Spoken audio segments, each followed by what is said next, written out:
Uh, Good afternoon, everyone. Before we call this meeting to order, we will hear introduction on how the public may access Spanish interpretation. Thank you. We're offering live interpretation in Spanish during this meeting. If you wish to hear Spanish interpretation, please click interpretation button at the bottom right of your Zoom screen. You will see a globe icon. If you're joining via the Zoom smartphone app, select your language by clicking More or the three dots in the bottom right corner of your screen. Select Language Interpretation, then choose Spanish and click Done. If you wish to hear only the interpreters and not the original speakers, be sure to click Mute Original Audio. Buenas tardes, estamos ofreciendo interpretación en vivo en español durante esta reunión. Si desea escuchar la interpretación en español, haga clic en el botón Interpretation, que significa interpretación, en la parte inferior derecha de la pantalla Zoom. Verá un icono de globo terráqueo. Si se está uniendo a través de la aplicación Zoom para smartphone, seleccione su idioma haciendo clic en More, que significa más, o en los tres puntos en la esquina inferior derecha de la pantalla. Seleccione Language Interpretation, que significa interpretación del idioma. Después elija Spanish y haga clic en Done, que significa listo. Si desea escuchar solo a los intérpretes y no a los oradores originales, asegúrese de hacer clic en Mute Original Audio, que significa silenciar audio original. Thank you, and back to the council. Thank you very much. With that, we will call this meeting to order, and everyone stand for the Pledge of Allegiance.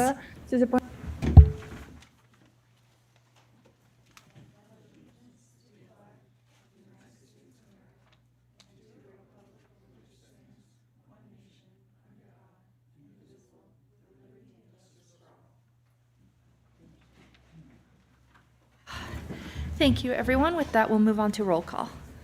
Commissioner Luxinger? Here. Commissioner Howard? Present. Vice Chair Feiger?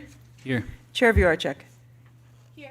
Thank you. And we'll note for the record that Commissioner Riallo is absent.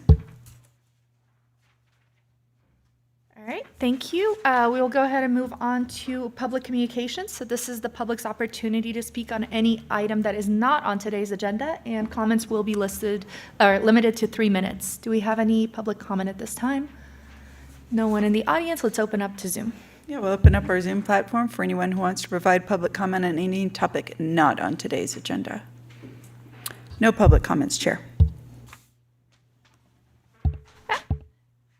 Thank you very much, and we will go ahead and close public comment, move on to our consent agenda, and once again start this item with public comment. Seeing none in the audience, let's go to Zoom. We'll open up our Zoom platform for public comment. No public comment, Chair. Thank you. Let's bring it back to the commission. Do we have any comments, thoughts on last week's meeting minute or last month's meeting minutes? Do we have a motion? Yeah, I'll make a motion. I make a motion that we approve the March 21st, 2024 Planning Commission meeting minutes. I'll second.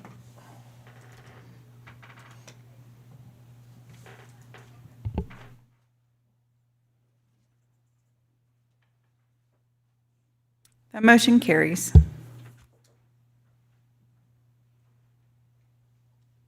All right, thank you. With that, we'll jump right into new business and go ahead and open with our first item, which is a request for an allocation of 1,331 square feet of CFA for the Base Camp Pizza Company.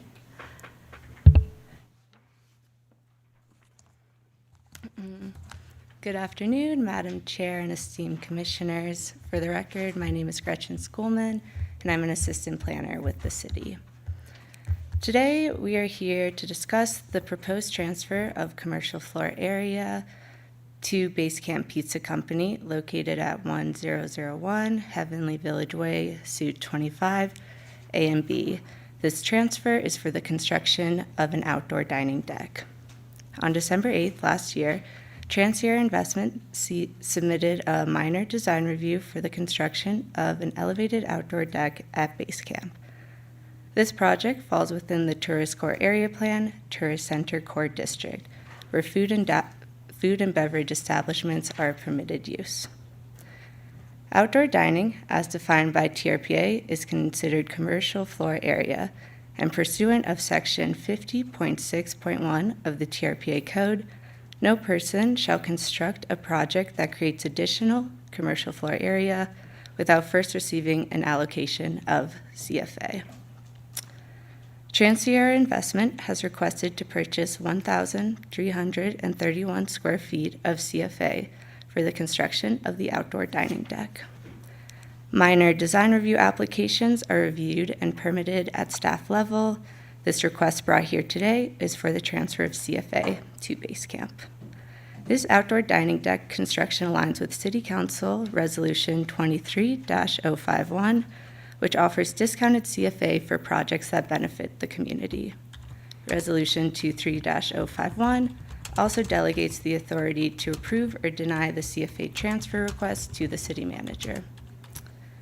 On February 21st, 2024, the city manager approved the request. This is shown in attachment 2.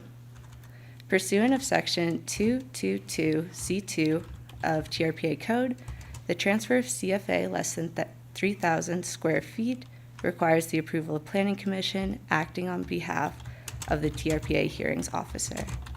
The deck will be built over an existing paved walkway that has historically been used for outdoor dining.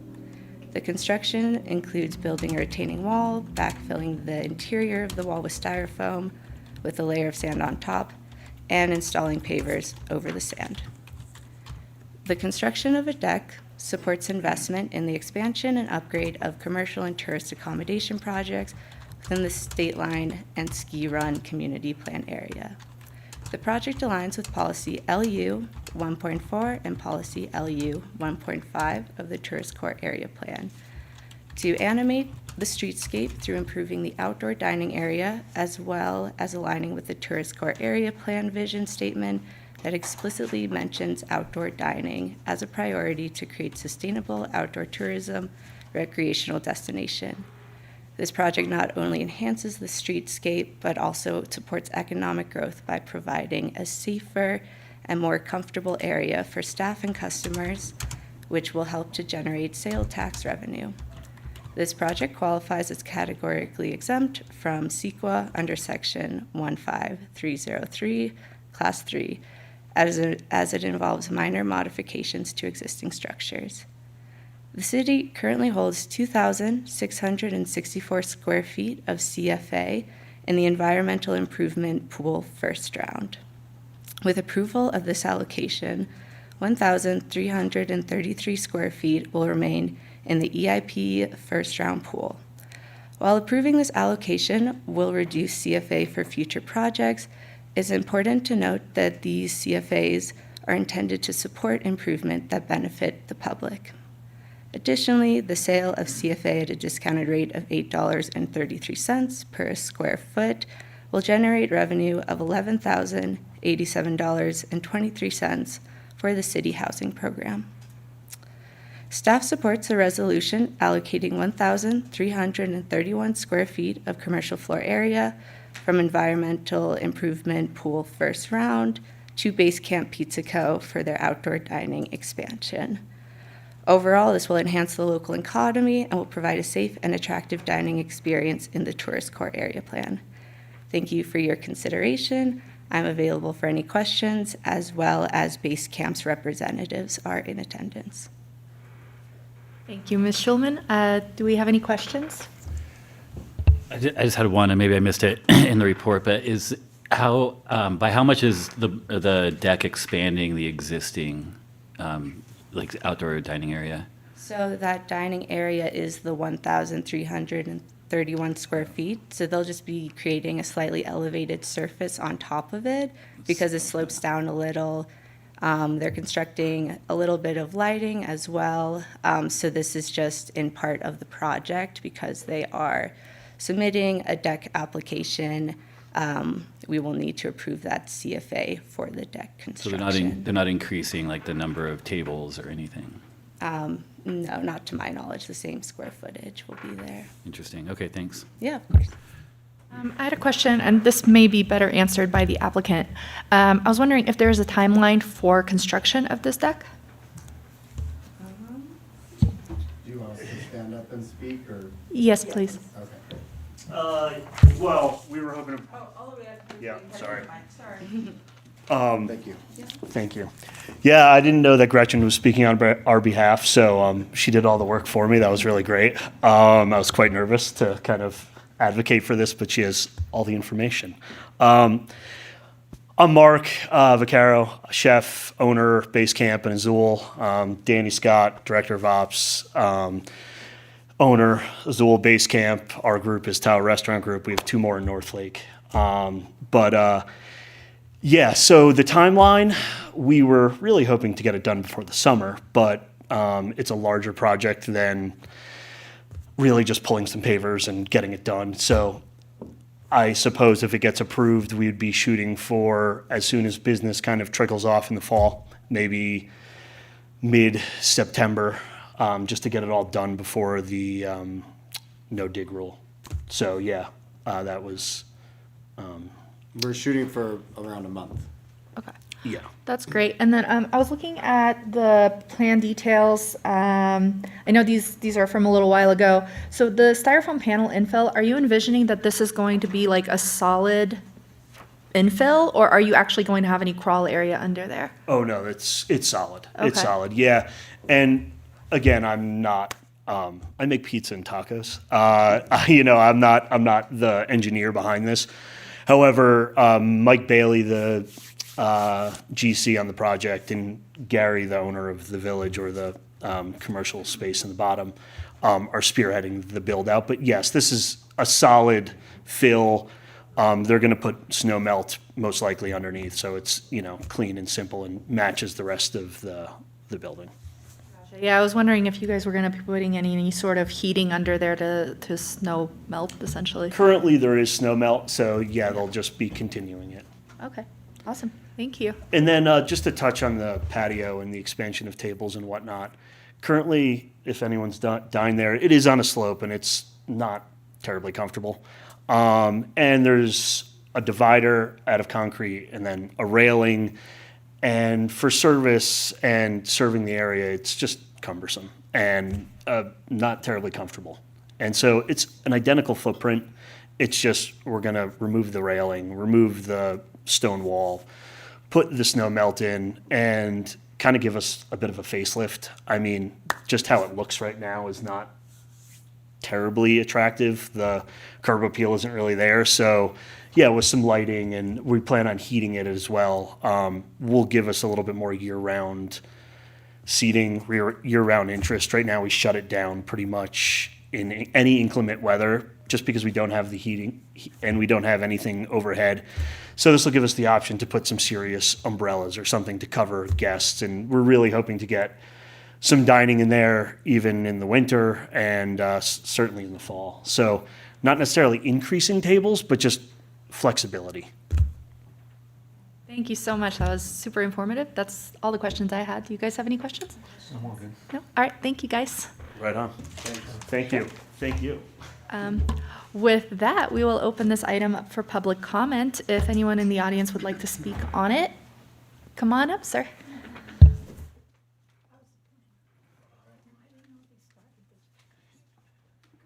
Yes, good afternoon. Ed Moser, South Lake Tahoe. I'm quite firmly opposed to this. I don't know if you know the history down there, but the city paid like $5 million when that project, Heavenly Village, was built for doing the heated sidewalks and everything all throughout the village and around it. We also ended up building the parking garage. Trans Sierra Investments had 40-something at one point, 42, 43 businesses. Last time I counted, I think it was 42. Didn't have to provide a parking space. They've gotten a gift all along the way here. Also, Heavenly with the gondola didn't have to provide any parking. Marriott has its underground parking there that is not quite sufficient. So this is a central pedestrian area. I don't know if you actually have gone there, but it gets quite crowded. They end up taking up 50% of the walking area there now, pedestrian area now, with their outdoor dining. They went all the way under the covered area, sealed it off. There's an outdoor bar there and everything. So they've already, they've consumed over 50, and that's the main central point of coming off the gondola and everything right there. So it's congested. Comments you hear from people. I'm there quite frequently. I live right down there in Lakeside Park. And over the years, talked to owners that have left. Basically, everybody bought into a lie there, of what it was going to be. Weren't told, or they were told that across the street was going to be gone in 2 years, where the hole is. Look at that now that they've looked at, and you wonder why almost 90% or more have bailed. And they also weren't told that it was going to be the city's downtown. So they thought they were buying into a resort. So, like I said, of creating the clothing, we were told that getting rid of, Tom Davis bragged about getting rid of the $7, $8 t-shirt shops. Now we have $25, $35 t-shirt shops. And they put all their clothing in racks out to further clog up the pedestrian areas. Look at Upshurt Creek. I can show you numerous pictures where it's down to literally 5 feet wide, the sidewalk, from the covered area and the walkway next to it, adjacent, is consumed with racks. So, you're looking at creating not exactly a first-class situation here, and by taking up all the pedestrian spaces, especially where it's the most crowded. Where the grass area on the corner for California Pizza, okay, that's not a pedestrian area right there.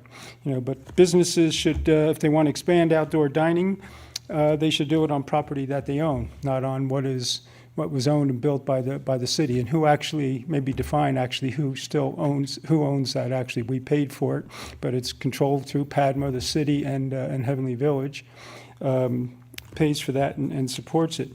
The CFA of $8, bragging about $11,000 is a joke. We're going to have It's a to- joke all around. Thank you. Thank you for your comments. Do we have anyone in the audience who would also like to speak on this? Seeing none, let's open it up for Zoom. Yeah, we'll go ahead and open up our Zoom platform for anyone who wants to provide public comment on agenda item 2. No additional public comments at this time, Chair. Thank you. With that, we'll go ahead and close public comment and bring it back to the Planning Commission. Do we have any comments, thoughts, questions? Yeah, I got just a comment, well, I guess a thought or a question. So the city is encouraging restaurants to do outdoor dining, correct? Yeah, that was where I'm at. That's all I wanted to just point out. Thank you. Yeah, I can answer that. So the policies of the tourist core area plan is very clear that in the sidewalk spaces from the front facade, it encourages animating the streetscapes by encouraging outdoor dining, outdoor seating. Thank you. Yeah, I'm happy that they're getting CFA for this. There are a lot of places in the city that are doing outdoor dining without CFA. So, the base camp, regardless of the specific business, I think all businesses with outdoor dining should true up their CFA, and there's a lot in Heavenly Village that aren't, but I think that's a little different from the individual business owners and the property owners. That's probably a bigger question than for today. But I am glad to see them at least kind of like truing up and getting their commercial floor area that's required, so. Yeah, I'll definitely echo that. I mean, I understand the concerns in a larger, scheme of things. However, I don't think it is the responsibility of this particular business owner to deal with the issues related to the overall village design or downtown. Personally, I do appreciate the raising of that area because it is already used as outdoor seating, and particularly for, from an ADA aspect, having something that is less sloped is going to be a benefit. For service, it's a benefit, safety all around. I do think it's a good step in the right direction, and adjusting for the CFA and really kind of making this a legal area as a portion of the restaurant makes a lot of sense to me. So do we have a motion? I'll make a motion. Make a motion that we pass Resolution 1 approving the transfer of 1,331 square feet of commercial floor area to Base Camp Pizza Company for the construction of an outdoor dining patio, and number 2, making all findings set forth in the resolution. Go ahead and second.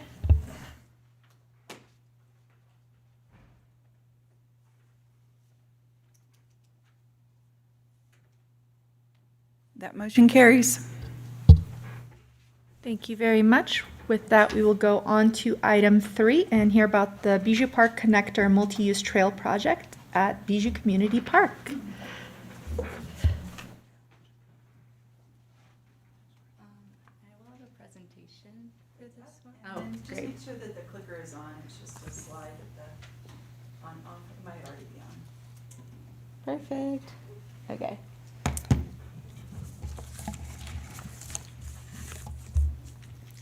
Hello, Madam Chair and respected commissioners. For the record, my name is Gretchen Schoolman, and I'm an assistant planner with the city.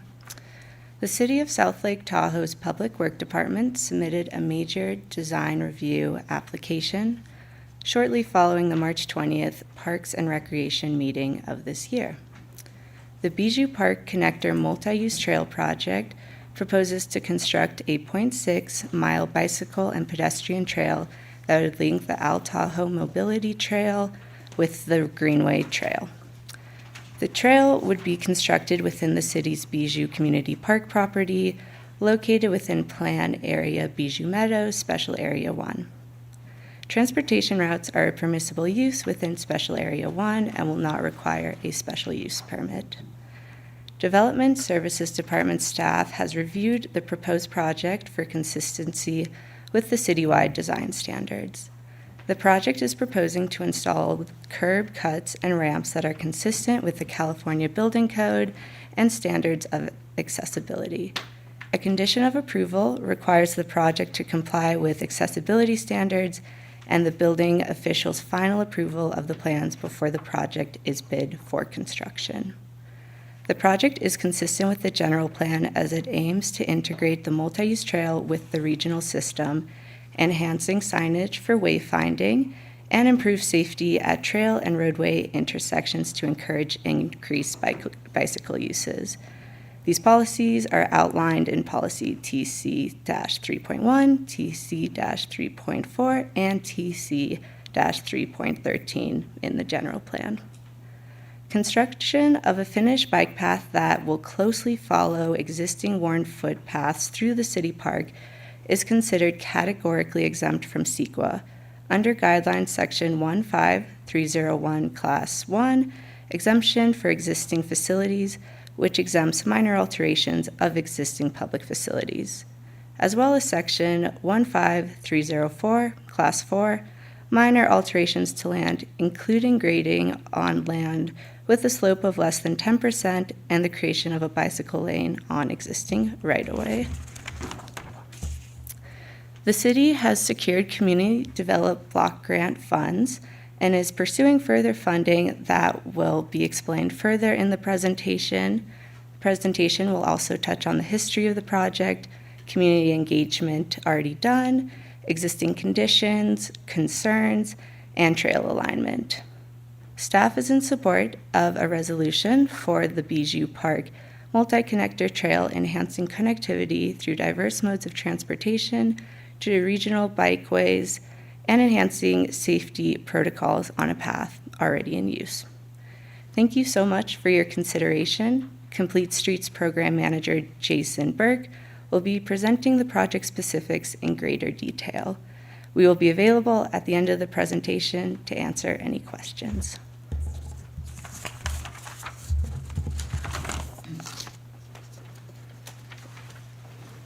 Thank you, Gretchen. For the record, my name is Jason Burke. I'm the Complete Streets Program Manager for the Public Works Department here at the city. So we have a variety of large regional transportation plans, and this was kind of originally envisioned in those variety of master plans from the parks and trails, the safe routes to school, and the larger active transportation plan is an important link to provide linkages to the middle school from newly created bike paths and the like. So this specific 0.6 mile trail is going to connect from the recently completed Al Tahoe Mobility Project, which goes down to Johnson Boulevard. There's this segment of undeveloped path in the middle, and then the recently completed Dennis T. Machida Memorial Greenway that the county did. That picture is not of that, but it's part of that network of that really kind of epic trail that goes through the SEZ areas, over the rivers, and across at the college and across Al Tahoe. And this will provide a connection to that. Right now, there is no improved trail there. There are these kind of informal dirt paths that are heavily used. There's inadequate ADA ramps there. And so this is an opportunity to formalize that and improve this kind of class 1 connection throughout the community where there's these existing investments to fill those gaps.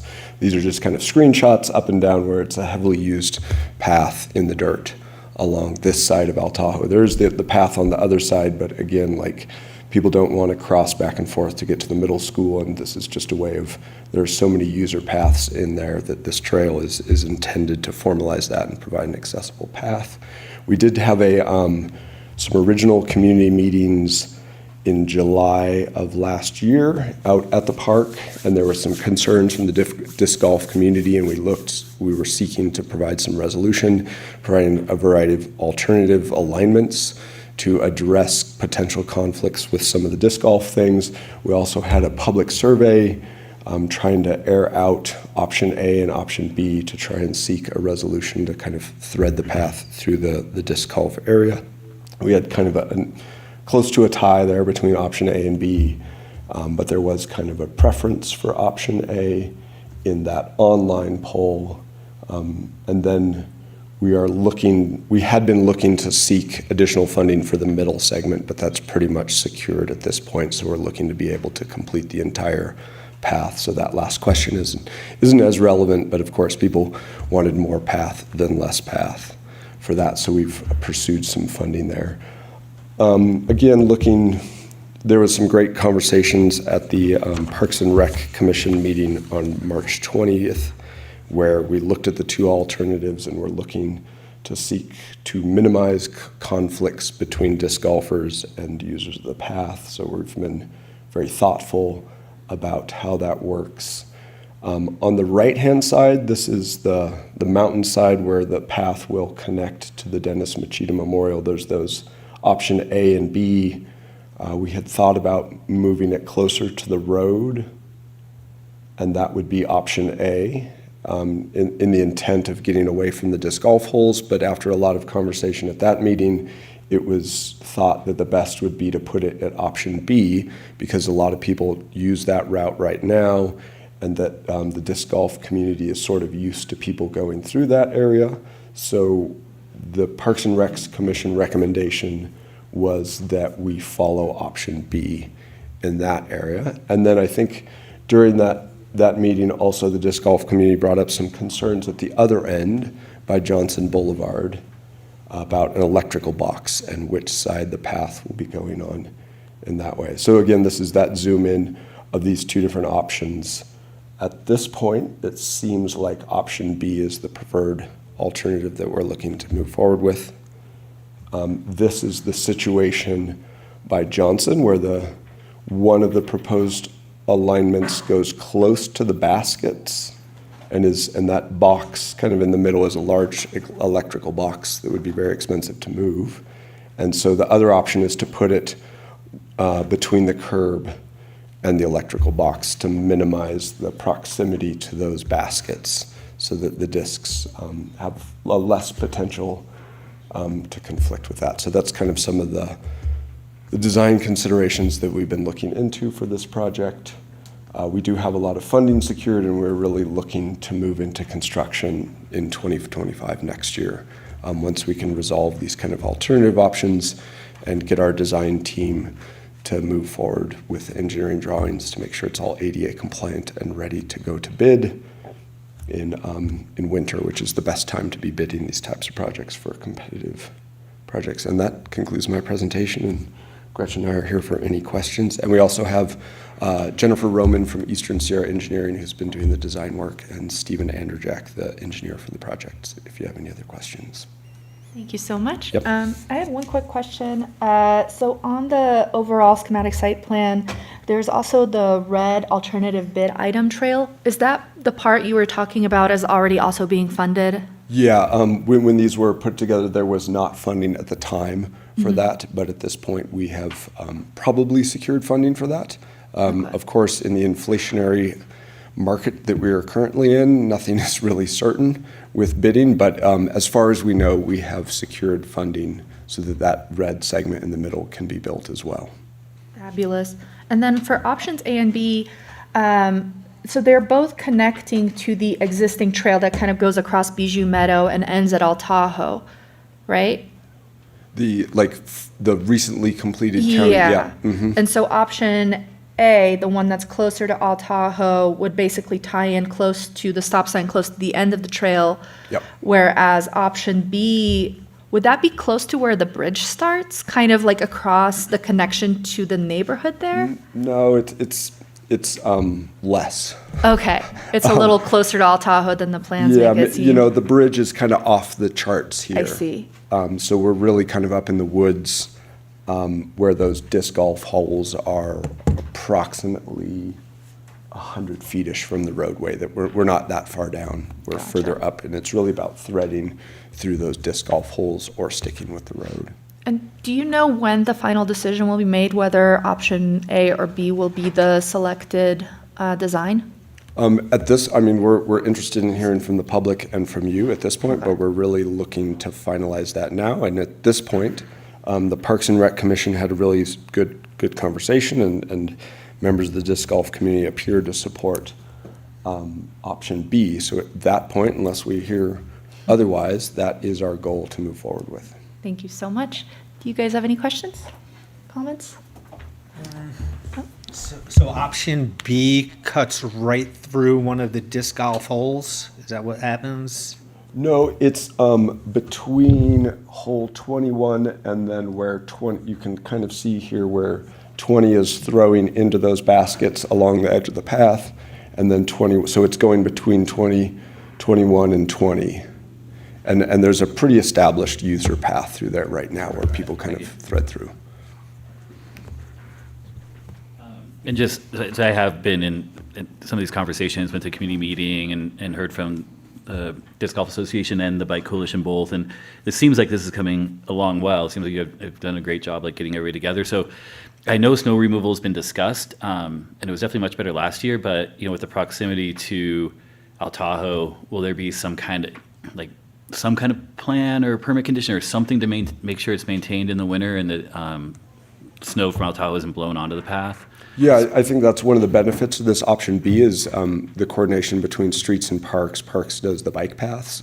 And so talking with Dennis Churchill, that they really prefer the buffer zone between the roadway and the path. So of course, like to them, option B is better.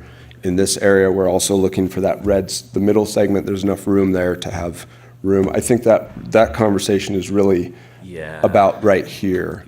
But again, talking with Dennis, that at least it would be a finite area to worry about, and making sure the blowers don't put it right back of curb and make it hard.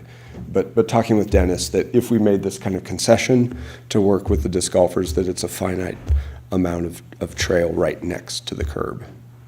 Thank you, that makes sense. I appreciate that. Yep. Thank you so much. Certainly. With that, we will go ahead and open this item up for public comment. Do we have anyone in the audience who would like to speak on this item? Come on up.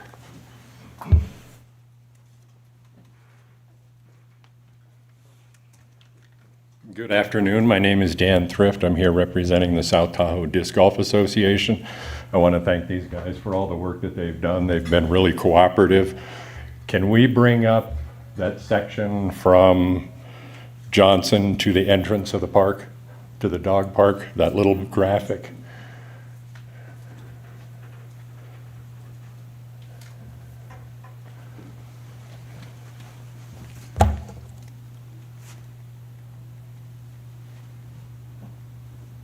Are you looking for the one with the electric box? Exactly. Kind of like this? Exactly. That's good. And then go to the next one. That's the one that, the disc golf community has been kind of pushing for, is to get that path to go on the outside of that electrical box there. Coming on in the inside, can you go back again, Jason? Coming on the inside, it's really going to be a safety issue, not necessarily for disc golfers, but for people using the trail. We're very aware of what's going on. We're always watching for people, things like that. Cutting it into that area, you're going to have some issues with safety, I would assume. Dropping it down outside that, it's not going to be an impact at all, as far as, because there's already, I think that's what that little jagged line is a Forest Service fence. Yeah. It's already there, and we don't go outside that. So we're in support of this option from Johnson to the entrance to the dog park, or exit to the dog park. Thank you. Thank you very much. Do we have anyone else in the audience? Seeing none, let's go ahead and open it up for Zoom. We'll go ahead and open up our Zoom platform for anyone who wants to provide public comment on agenda item 3. No additional public comments, Chair. Thank you. With that, we'll close public comment and bring it back to the commission. Commissioners, any comments, thoughts?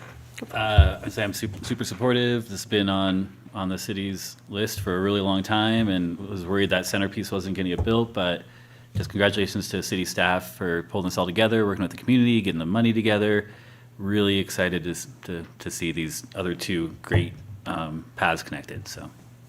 Yep, I will totally echo that as someone who has held her breath and ridden my bike down El Tahoe because there is no connection to Johnson. I'm extremely excited about this. I think it's fantastic that it's funded and it's moving forward.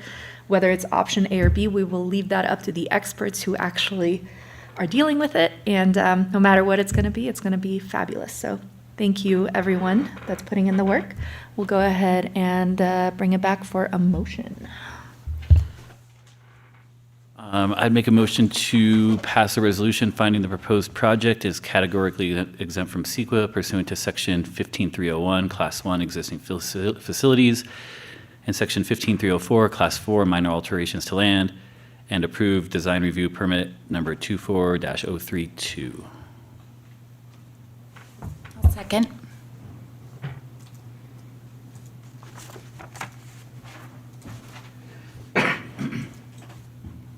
That motion carries.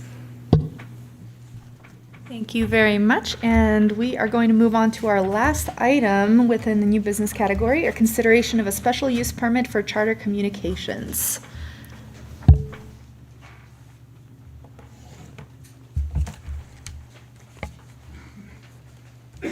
Thank you. Good afternoon. I'm Anna Kashuba. I'm a senior planner for the city. Today, we're asking you to consider a special use permit for charter communications, also known as Spectrum. The permit is drafted to apply to all of their existing communications infrastructure within the city of South Lake Tahoe right-of-way.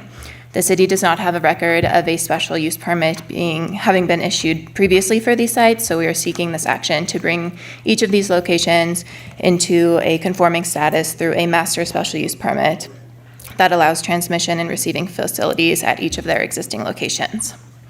The fact that these sites had not previously been issued a special use permit was brought to our attention when Charter reached out about adding backup batteries to each of these existing locations. The installation of backup power or redundant infrastructure is a requirement of the California Public Utilities Commission. They ruled that utility companies should take reasonable and necessary steps to assist Californians in high fire threat areas, and that all essential communications equipment have emergency backup power to maintain service for at least 72 hours following an outage event. The design drawings are included as attachment 2. They show the existing facilities as well as the proposed cabinets. The design drawings for all sites, except for just 1 or 2, have surveys included. This is a requirement that the city put in place to ensure that the entirety of the equipment is located in the right-of-way and that nothing encroaches on private property. And additional photos of the existing equipment are included in attachment 7. In addition to the city special use permit under consideration today, the applicant will be seeking separate approval from TRPA, as well as an encroachment permit and a building permit for each location. The surveys that have not yet been received will be required as part of that encroachment permit application, so we can review those for the exact location before the encroachment permits are issued and work commences. Should the special use permit be approved, any further maintenance or replacement of infrastructure at these existing locations would not need further planning review. However, they would still be required to obtain that encroachment permit, building permit, and possibly TRPA, depending on the scope. The staff report has demonstrated that the findings for a special use permit have been met. The use is necessary, desirable, consistent in these locations, and would not harm the community, as well as in addition to being a California Public Utilities Commission requirement. That concludes my presentation, and I'm happy to answer any questions. We also have the applicant online if there are questions for them. Thank you. Thank you, Ms. Kashuba. Do we have any questions? I have like one quick one. So I understand that here we are basically approving all of these projects under one permit kind of retroactively because there's nothing proposed here, right? They're just all existing structures. Correct. Yeah, the special use permit applies to existing infrastructure. The project that brought this up, as mentioned, is the addition of the backup cabinets. Any project like that in the future, any maintenance would just be considered accessory to these sites that, through this action today, would be legal sites and uses. Gotcha. So if they wanted to modify one particular site in the future, it would still be kind of under this entire umbrella, or would it be separated out as like its own permit? It would be under this special use umbrella. They would be getting an individual encroachment and building permit for that future work. Thank you so much. You're I think that's it. Do we have any public comment from anyone in the audience? Seeing none, let's open it up for Zoom. We'll open up our Zoom platform for anyone who wants to provide public comment on agenda item 4. No public comments at this time, Chair. Thank you. We'll go ahead and close public comment, bring it back to the commission. Do we have anything we want to say? Glad it's coming into compliance, and yay. Do we have a motion? Yeah, I'll make a motion. I make a motion that we pass a resolution finding the proposed project to be category exempt from CEQA under section 15269, emergency projects, and section 15301. Class 1 existing facilities. Number 2, making all additional findings listed in the resolution. And number 3, approving special use permit number 22067 to legalize all existing transmission and receiving facilities. Oh, sorry. Receiving facilities in the public right-of-way owned and operated by Charter Communications. Missed that. I'll second. Getting better.